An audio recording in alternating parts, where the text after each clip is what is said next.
So let's see what it is that we can put together about Mignon Eberhart and why I would title a book America's Agatha Christie, Mignon Good Eberhart.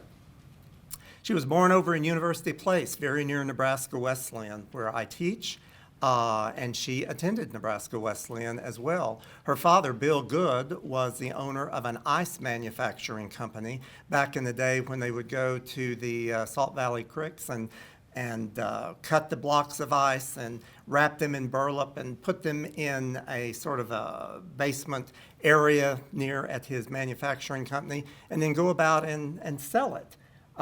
So the Good family had quite a connection to both Nebraska Wesleyan and to University Place. Mignon herself started writing pretty early on, and her first book, While the Patient in Room 18, was related to a hospital stay she had as a young person. She had a lot of time to kill, so to speak, and paid attention to what was going on or what she could detect in the hospital rooms around her, and ultimately published 2 books before the one we're considering. Over a 59 or 60-year career, as you can see, she published quite a number of novels, in addition to even having a play on Broadway at one point. Yes, it was mystery themed too.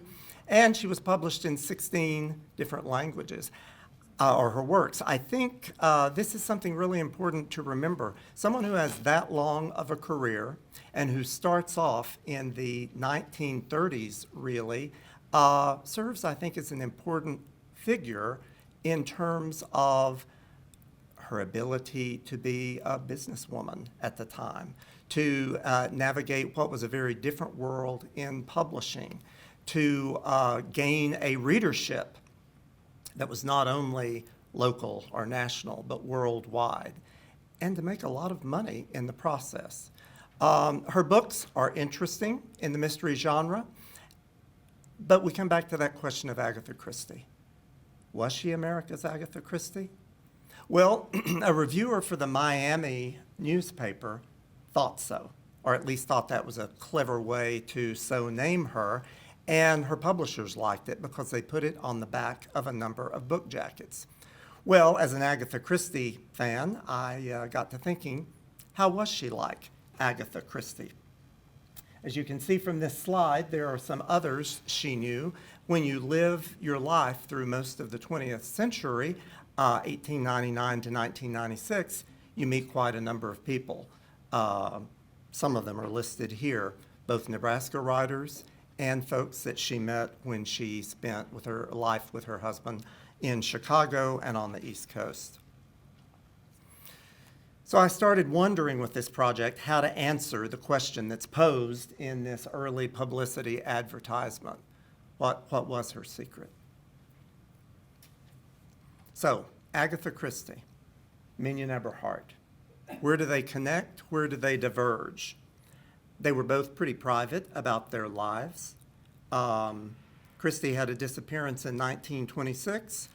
Eberhart had a short-lived second marriage, about which even the most dogged biographer had a bit of trouble finding out information about. They both liked to control their public image. They had a lifelong commitment to theater and the opera, and they sold a lot of books. Now, there are some things that are different about both of them. Obviously, Christie has greater name recognition, and I would argue overall, probably superior characterization and plots, but Mignon Eberhart is worth reading. And not just the book that was selected for One Book One Nebraska. There are a number of other works, I think, as well. There's a handout that I think got put on tables you might have in front of you that I put together some years ago because people ask, well, what should I read by Mignon Eberhart? So this put me to the task of categorizing her works, and I put them into both sort of chronological categories and some thematic categories that might be useful to think about. And the ones that I guess I would recommend, you know this from your own experience, how do you recommend a book to someone else? What you would enjoy, you might not. and vice versa. But I think the ones that I've selected, we could talk about this in the Q&A period, are probably worth reading because in terms of the quality of them within the mystery genre, I think they work. The themes are the Golden Age novels. If anyone from Nebraska knows about them, these are her earliest works. University of Nebraska Press did a wonderful job with Art Deco covers some years back of putting these together with wonderful introductions by Jay Fultz. And I think the Golden Age novels, every one of them, is worth reading. The early romance, there are also some interesting works among them. I didn't recommend any of them. I really like some of her World War II novels because Sarah Keat, the protagonist for which she is best known and who also appears in this novel for One Book One Nebraska, makes a reappearance. And then finally, the experiences of her life in New York City and Connecticut appears in some of the later works. So you can take a look at those and perhaps you'll find something you would like to read. When you finish reading our One Book One Nebraska selection, there are a couple of links at the bottom on the second page of the sheet that provide information on Turner Classic Movies, where you can go and review a movie trailer, which I would have liked to have shown you, but copyright prevents me, or see the entire movie. It's not as good as the book, but it's kind of fun after you've read the work. I do have some book jackets here of some of her early novels. The first two I've already mentioned.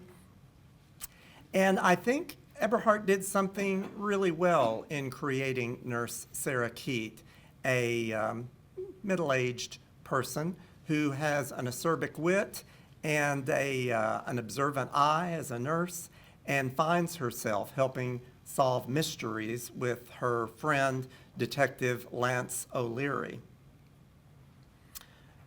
The Scotland, sorry, I've got a bit of a sore throat. I think I spent too much time talking about phonetics in the previous hour.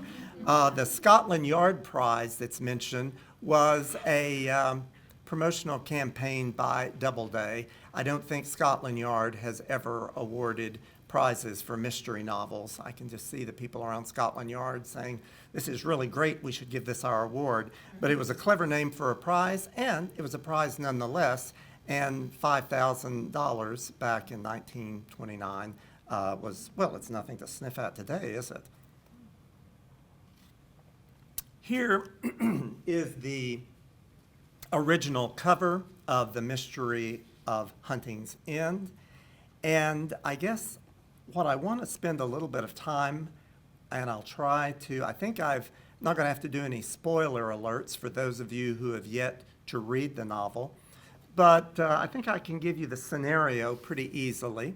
And then we'll talk about what's going on in this novel in terms of Eberhart's craft, and do we see that going on in some of her other novels, as indeed we do. So there's a young woman named Matilde Kingery, and her father, a wealthy businessman in Barrington, substitute Lincoln or Omaha perhaps, is up at the hunting lodge with a number of his business associates, and he's found dead from a gunshot wound. His daughter is understandably distraught, but everybody else convinces her, you know how the media is. Let's just leave this. This was a horrible accident, and not go further into the details. Well, 5 years later, this is still bothering Matilde, and in an act of drama and also detective work, she decides, I'm going to invite this same group back to the Sand Hills, where the hunting lodge of her father is, and we're going to see if we can't figure this out. And I'm going to invite this detective I know of, Lance O'Leary, to be there as one of the guests undercover, to see what he can find out. And as it turns out, she has an aunt, the deceased's sister, who is wheelchair bound and is in need of a nurse. Enter Nurse Sarah Keat, who finds out from Lance O'Leary he's going to be there. And so they all arrive at this lodge near Valentine, in November. What could possibly go wrong with the weather? Well, you get this group of people together, tensions mount, people are angry at one another, there's all sorts of subtext going on, and of course, wouldn't you know it, someone is murdered. Well, that puts Nurse Keith and Lance O'Leary together, especially after a blizzard appears on the scene and prevents the coroner from arriving, any outside police help from showing up, and food's running low. The storm is bad. It lasts for days and days. What do you do? Let's talk about Mignon Eberhart and what we might enjoy about some of her novels.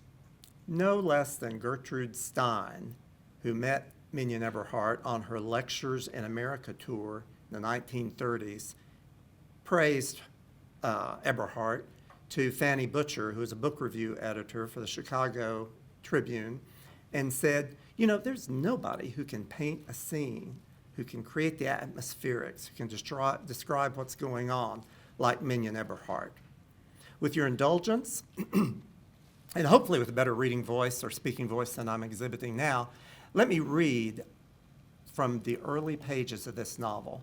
What is it like? What did Mignon Eberhart think it was like when she left Lincoln with her husband, Alan, who was an engineer, young man who had trained at the University of Nebraska and worked for the Nebraska Department of Roads, building bridges all over the state. And at one point, they were stationed in Valentine. That's when Mignon Eberhart got the idea to write this novel. What was it like when she and Alan first went out to the sand hills? Probably not unlike what Nurse Keith describes on the 12-hour train journey from Barrington to Nettleton. I sound nothing like a nurse, by the way, male or female.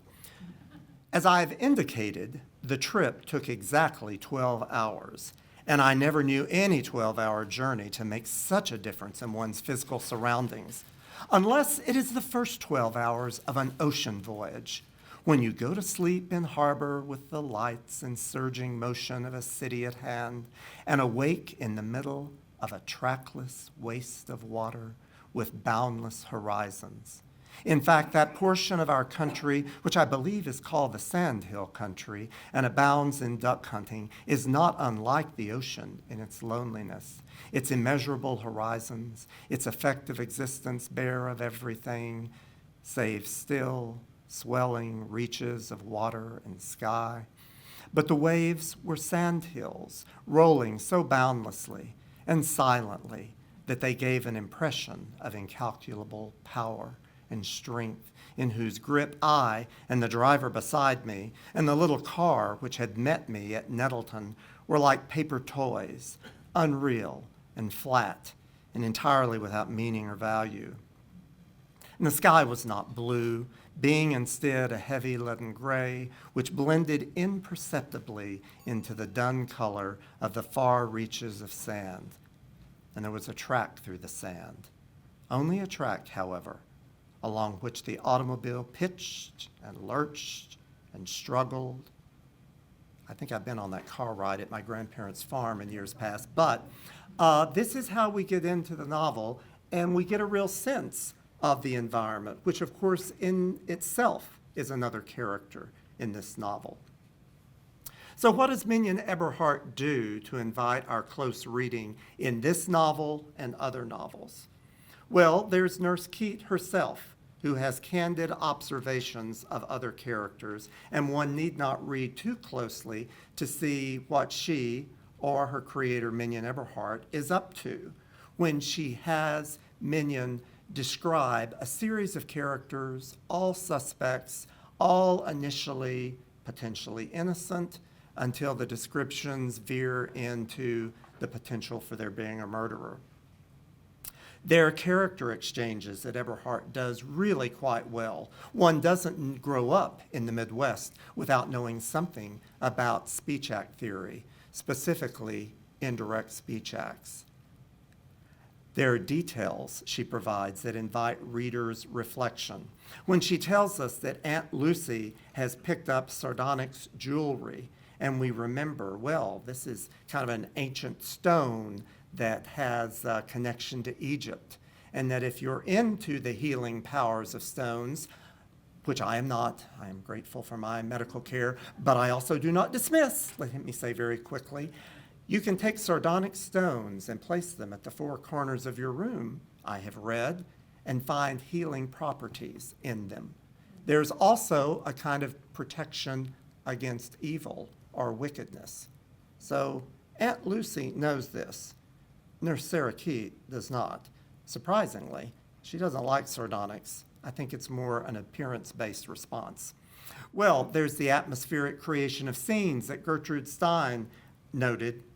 There's the friendship between Detective O'Leary and Nurse Sarah Keat that is playful. The detective is younger than Nurse Keat, but they have some banter worthy of other writers, I think, characters by other writers. And finally, it's a mystery novel after all, O'Leary's ability to interview the suspects. Let me show you just a few excerpts of those and see what you make of them that might inform what we're doing in a bit with our Q&A session. So Nurse Keat looks at a photograph that was taken of the group 5 years ago, and she wonders, what's happened to these people? I've bold-faced some places where she seems, I'll not read the whole passage, changes in appearance. I found myself studying the faces about me, comparing them with the picture taken 5 years ago.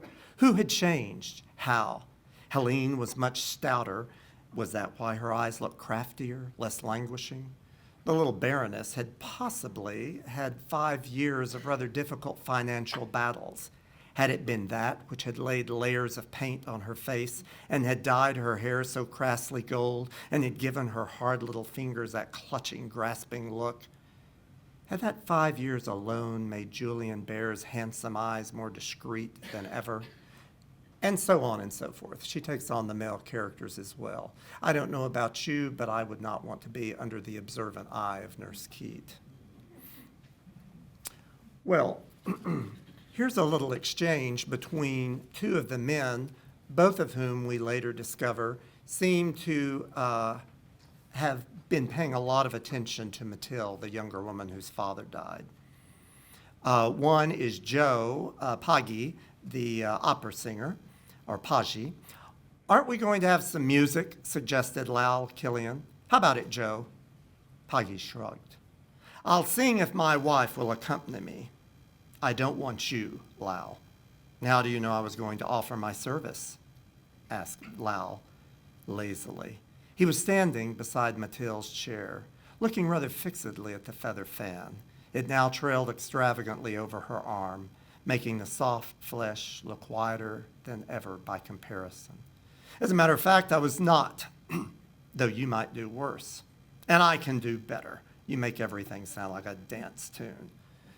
So there's a bit of snippish behavior among some of the male characters as well as the female. But what I really like is what Gertrude Stein talked about, and that is, you could even close your eyes as I read the next passage. Please do open them again, lest you give me the wrong impression. Mignon Eberhart captures a scene in the corner of the room, and I think she does it very nicely. From the piano, we could hear occasional words from Helene and Killian, and now and then a phrase or two of music, and Helene's voice humming lightly. There was the little whisper of cards falling, and a few words from the bridge players. Paggi's comments to Mathilde grew lower and lower, and once, as his hand slipped lightly upon hers and turned it so that their palms met for a second before she withdrew her own, it seemed to me that a flush rose to her cheeks and lingered there, and her eyes began to shine a little feverishly. Again, Nurse Sarah Keat pays attention to what's going on and captures this scene among this group rather well. But of course, this is a mystery novel, a murder mystery. People die. not by their own choosing. So how would you like to be in Nurse Keats' position here, where again, the description captures a sort of trademark of Eberhart? I've never known what awakened me. It may have been a current of air on my face, a rustle, a feeling of movement, but whatever it was, I awoke very suddenly, with my heart standing quite still and then leaping madly. Someone was in the room. Someone was standing beside the bed. Something under my pillow was moving. I was frozen. I could not raise my head. I could not scream. That hand I had shot was under my pillow. I knew it. It must be. And I think my own hand must have clutched under the pillow too, for I knew suddenly that that other hand was hot and curiously sticky and wet. Well, I don't know about you, but that's not the sort of thing I like to be awakened to. Eberhart does, in another biography I wrote of a suspense writer, Charlotte Armstrong, that perhaps I'll have the chance to talk with you about one day, this notion of creating suspense is all about timing. We were talking about prosodic signals, the prosody and phonology and linguistics class, and indeed, pause, pitch, rate, emphasis does the job. I think Mignon Eberhart had a keen ear. She had an inner ear, knowing that some of the pieces, some of her writing she composed would work well. I think in the interest of time, I'm going to pass over the slide of O'Leary and Keats' friendship and O'Leary's interviewing suspects, though those are both a lot of fun, to watch the ways in which he sort of captures those he's interviewing, much like an attorney with a witness on the stand. All of the Nurse Keats novels were big hits with Eberhart's readers and big hits in terms of being sold. I want to mention to you, though, a little bit more about Mignon Eberhart. She had a short story character that I'm really quite fond of. Had the opportunity to edit a collection of her short stories that had been previously uncollected. And if Nurse Sarah Keat was her best-known character in terms of novels, then Susan Dare, who only appeared in short stories, was her best short story character. Susan Dare prefigured Jessica Fletcher by about 60 years. Susan Dare is a young woman in her 20s who, like Eberhart, became a best-selling murder mystery writer. Well, you know, if you're going to be writing about that, you're inevitably, when you get together with your friends, going to wind up at a place where somebody gets murdered, and there won't be anybody but you to solve it based upon your writing experience.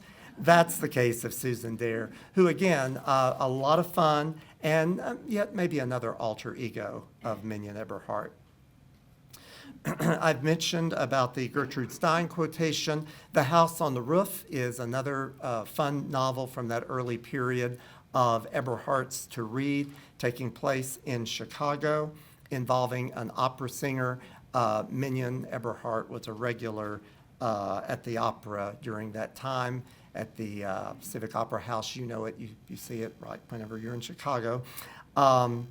Another of her works, The Dark Garden, is, I think, one of the last things I'm going to mention to you. This is the passage, I am confident, that so took Gertrude Stein. And we know Stein was a real modernist. Mignon Eberhart was not so much. She was kind of a romantic, interested in the Gothic. And nonetheless, in this passage, I think we see some futuristic elements that might have been really attractive to Gertrude Stein. If you've ever been to Chicago when the fog rolls in, this might be familiar to you, except for the design of the cars, perhaps. The fog reached Michigan Boulevard and blanketed the loop. It didn't announce its coming. All at once, it was just there, gray, shifting, stifling, holding sounds and smoke and motor exhaust gas close to the damp and glistening pavements. Lights were on everywhere and gleamed weirdly and futilely out of the thick gray veils. Traffic was impeded, pedestrians confused. Bus drivers felt their thunderous way along, foot by foot. Private chauffeurs, harassed by dangers from without and instructions from within, cursed in their hearts and pretended to have gone suddenly deaf. Taxi drivers, a perverse lot, became merry and took hairbreadth chances and shouted gaily at one another. Traffic policemen went quietly mad under their solemn, glimmering raincoats and clung to their whistles as if whistle-blowing were the only stable thing left in a ghoulish and unbelievably fluid world. The throbbing of the motors, the wailing of newsboys, the squeal of brakes, and the long, mellow notes of auto horns interwove and blended and echoed themselves confusedly among fog walls, a shifting pandemonium of sound, with the shrill two notes of police whistles piercing eerily in and out and through and above it all.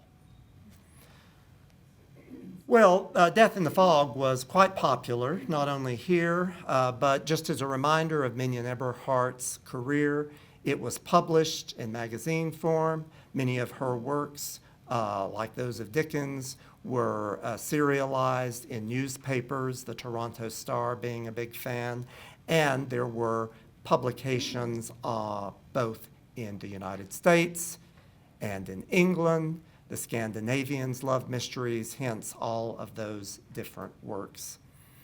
During the Depression, Allen and Mignon wound up in the Alps Maritime, which prompted her first novel set internationally, The White Cockatoo, and has the distinction, only 2 novels did she have a male protagonist character.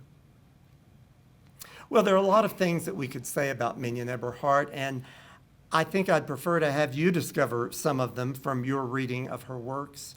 She was no nonsense. I think she remained a practical Midwesterner to the end.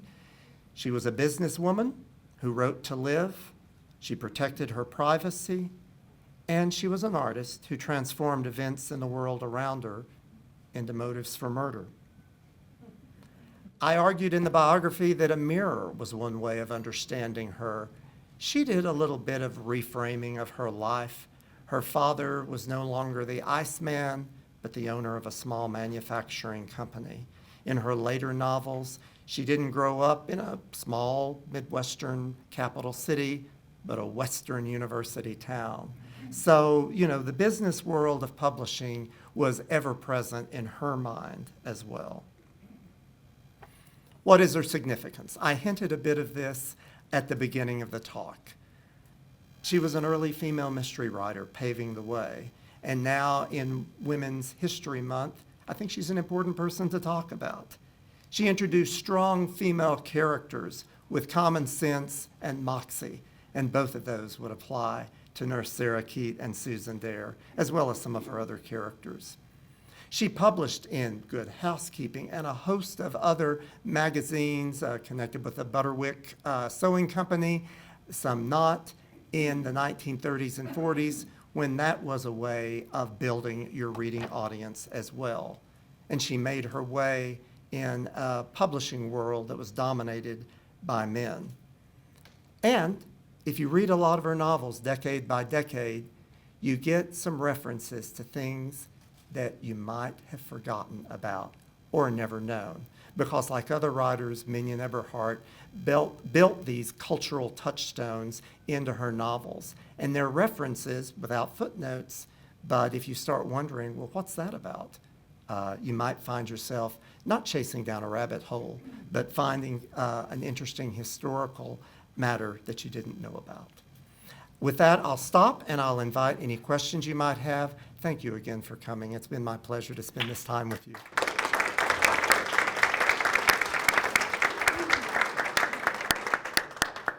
Yes, there was a question. How old was she when she wrote her first book? She was in her late 20s, so yeah. And she said in Valentine, she gathered up courage and postage stamps and sent off her first story, which was, I had a nurse named Mary Eden, and so it was more of a novelette that was published. So she had some of these early works of shorter fiction published. Yes, yes. So how were you introduced to her work, and how did you become interested in her work? Thank you for asking that question. It gives me a chance to pay homage to one of our alums of Nebraska Wesleyan, Betty Dyer, who for many years went around. She was part of the Speakers Bureau for the Humanities Council and went about the state telling people about Mignon Eberhart. When Betty was at Nebraska Wesleyan, she had been in Alpha Gamma Delta, and that was a sort of a modern version of the Theophanian Girls, which Mignon Eberhart had been a member of a literary society when she was at Nebraska Wesleyan. And so as a kind of sorority sister, separated by a few decades, Betty wanted to keep her name alive, and was doing so even while Mignon was still alive. She had conversations with her. Sadly, I did not have that opportunity. She came onto my radar later from Betty, who herself was a force of nature and wanted to honor Mignon at one of our homecoming events at Wesleyan. She had asked one of my colleagues, and he had said, I don't have time to do this. But I read one of Mignon's novels, I believe it was While the Patient Slept, and created a murder mystery game, sort of transformed the novel into a sort of a reader's theater opportunity where you could stop at certain points and try to figure out, okay, who do we think done it, as it were. And that was kind of a hit at the homecoming. Betty was pleased with it and came back to me later and said, don't you think Mignon's a good writer? I said, oh, sure, she is. She's a lot of fun. She said, don't you think a biography ought to be written about her? You see, Betty was a little bit like Lance O'Leary. She would kind of lay these traps. And I'd say, sure, so yeah, somebody should do that. And Betty said, well, why don't you do it? And I changed my sabbatical plans. I thought, well, should I do this? And it turned into a great adventure, visiting archives at Columbia University, at Boston University, and my friend and colleague Martha had to slip away, but Newberry Library Archives had a trove of letters from Fanny Butcher, God bless you, Fanny, the literary editor at the Chicago Trib. And it takes a while. Librarians have a lot of work to do, and sometimes these treasure troves don't become available. They had just become available. And a librarian at the Chicago Public Library said, I just read in maybe a listserv or something, I think Fanny Butcher's papers are available. It did not take me long to get there. She had saved all of Mignon's letters. So I had kind of a one-sided conversation. It wasn't what Fanny had written back to Mignon, but I learned a lot more. And that was toward the end of the project. So it was a bit like a mystery itself, putting pieces together and figuring out what happened. That was a much longer response than you needed, but the noun professor comes from the verb profess. And so anyway, but Betty Dyer got me started on this project, and I'll always be grateful to her for that. There was another question, I think. Yes? When did she leave Nebraska, and why did she leave? She was in Nebraska through the early mid-30s. Her husband was employed by the Nebraska Department of Roads, and then she had the opportunity to move on to Chicago and later the East Coast. Part of the reason for the move, I believe her husband Alan had the opportunity as an engineer, but not the toot kind, to help lay the tracks. So if you ever take the train into Chicago, the original design of Union Station was the efforts of a team that he was a part of. So it was employment on his part and a writer being able to work anywhere. They lived in Oak Park, and I should mention one of her sorority sisters was Grace Hefner, whose son you might have heard of by the surname. And Hugh Hefner was born in an apartment complex. The Hefners and the Eberharts lived next to each other. So Mignon knew Hugh from an early age. And at one point, when asked about his publication, she said, you know, they don't seem to be much more lurid than some of the things in these New York newspapers sold on the street corners. So that was her take, at any rate. But yeah, they moved because of employment and then lived primarily in Chicago, in New York City. She had a penthouse at one point. And if you live at a penthouse and you're looking at the ledge, you can guess what one of the murders in one of her future novels would involve. Also in suburban Connecticut, in New Jersey at one point, and of course their time abroad during the Depression in France early on. Yes, there was a question. When you're doing a biography, you have different questions, and I'm sure if you interviewed people who are living or if you did research, but do you have a research question? My daughter is writing a book that happens in like Roman period time, so she's going to be interviewing historians, but we're looking for particular questions that we can draw out, you know, characters from 2,000 years ago. So do you have a particular question that you're either asking directly or indirectly to pull out some of these things that you would normally find? Well, I think two things. I did interview people who were living. Mignon's, she had one sister, Lula, and Lula had a son, Bill Vogelsang, who was a professor of physics, I believe, at University of Wisconsin. He recently passed away, but I did have the chance to interview him and his wife, Barbara, someone who had actually met her.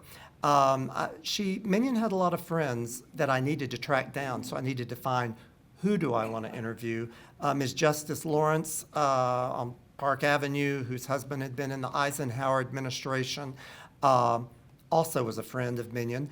Carlene Roberts, Mrs. Justice Lawrence, was the first female executive of American Airlines in the 1940s and 50s. So it was interesting talking to her about her early experiences there as well, and other friends of Mignon. So I did manage to make those close connections with Rome. It's a little more challenging, but what I did find in interviewing is how important it is not only to come up with those good questions and to do research ahead of time about the person I'm going to interview, because you don't want to take up someone's time with questions that you could find out otherwise. So that's the first thing. The other thing is the importance of follow-up questions. I think listening closely, because there's going to be a word or a phrase that you're not going to expect that may lead you to another question. So those would be two bits of information, and good luck on your project. After writing a couple of biographies and working with my mother, who had been a school teacher, on her memoir, I finally realized on my last sabbatical, I should probably teach a biography and memoir class, which I just did this last fall, and there were so many wonderful young people with great projects of their own. So it's an interesting endeavor to start out on. I think you'll have a lot of fun.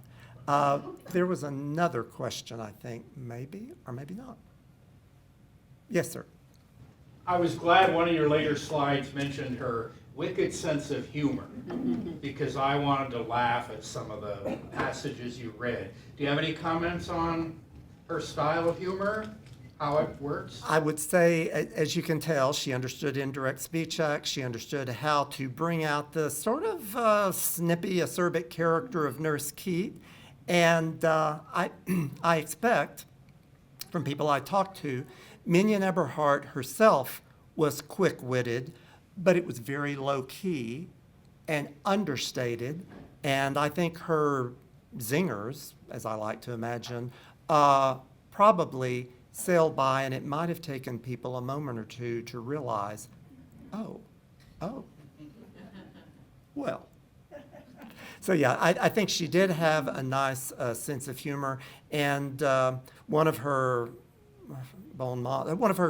funny lines was, well, I heard this one writer say that he was writing for posterity. I myself am writing for prosperity. So playing around a little bit with language was very much a part of what Mignon's humor involved. So, yes. So is there any evidence that as a younger person she was pretty facile with language, and then was that honed at Wesleyan, or where did that develop? Well, I'm sure some of my colleagues at Wesleyan would like me to say, yes, thanks to Wesleyan. Come to Wesleyan and become facile with language. We do our best in the English department. I think we do pretty well, but Mignon, in fact, is it this one? Sorry.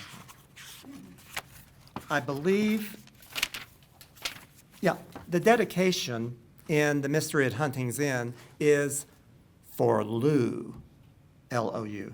Lou, who knows about the paper dolls.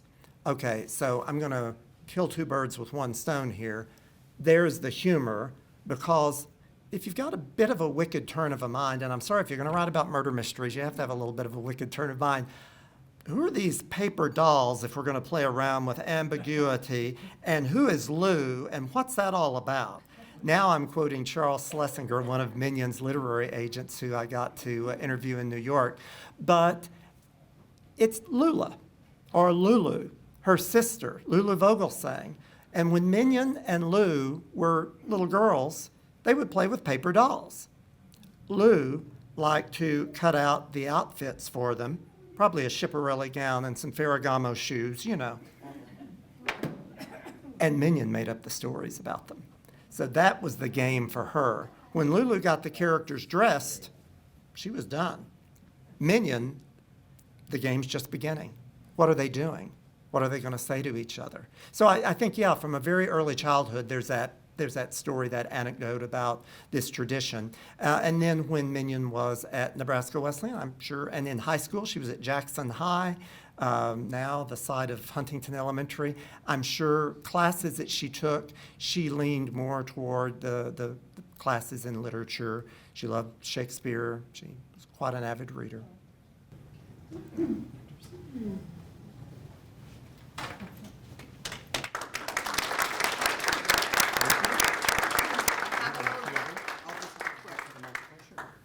So I'm Diane Wilson. I'm curator of the Heritage Room of Nebraska Authors downstairs, and I just want to thank Rick very much for this great talk today and give him just a little token of our appreciation, a Heritage Room coffee mug. Thank you very much. That's beautiful.